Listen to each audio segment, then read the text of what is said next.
War in the Middle East now appears imminent as the United States, Britain, the European Union, and Israel put the final touches on an embargo on Iran, and warships are sailing to the Persian Gulf. Last Friday, the U.S. and Israel announced that they will have a massive exercise in the Persian Gulf. It will include thousands of U.S. and Israeli soldiers and will test multiple air defense systems against incoming missiles and rockets. Meanwhile, Iran will also be conducting war games in the Persian Gulf and have already launched a military maneuver near its border with Afghanistan. Now, there's a lot of war games going on in the Persian Gulf. The United States, Israel are participating in a massive war game. Iran at the same time. Could that be a recipe for disaster?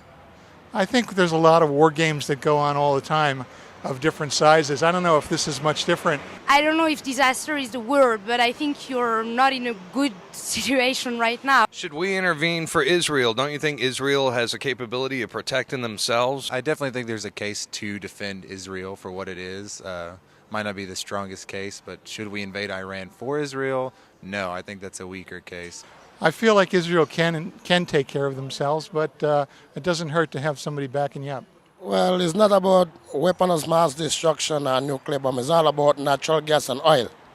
Iraq have the oil and Iran have the natural gas, and that's what America wants, and we all know that. But the media is liars, and they tell us all lies, and we just got to go with the lies because they have the power to spread the lies. Presidential candidate Ron Paul said the increasingly severe sanctions imposed on Iran in response to its alleged nuclear weapons program are steps that will eventually lead to war. The first thing you do when you go to war, you put boycotts on them and you blockade a country. It is, in many ways, an act of war. We assume that we have to do it through force, through sanctions and threats and intimidation and secret maneuvers to overthrow their regime. It just doesn't work. I think we're punishing them. I think it's retributive, definitely. Whether or not it's with the aim of pushing them into open war with us, I don't know. I feel like if you're just pressing somebody, you're only going to push them more the other direction anyway. I think that the U.S. has been provoking a lot of people for a long time. I just think sometimes the United States needs to worry about the United States.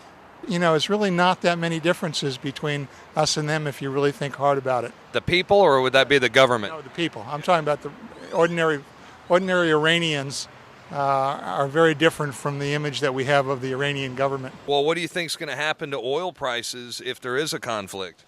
Well, definitely the oil price is going to go up because Iran going to hold on to the oil. The Middle East have the most oil, as we know, as a fact. Do you think our economy could take it? Not right now. The economy is falling, the dollar is dying, everything is, going deteriorating, and there's no solution right now. I mean, I feel like any major conflicts in the world right now are going to keep impacting the declining economy. Are you concerned that something bad's going to happen out there? Not I am. We all should be concerned. The whole world should be concerned because it's not about us, it's about the whole world. Now, President Obama is prepared to use military force to prevent Iran from acquiring a nuclear weapon. And that's if sanctions and so-called diplomacy fail. I'm Darrin McBreen for INFOWARS Nightly News.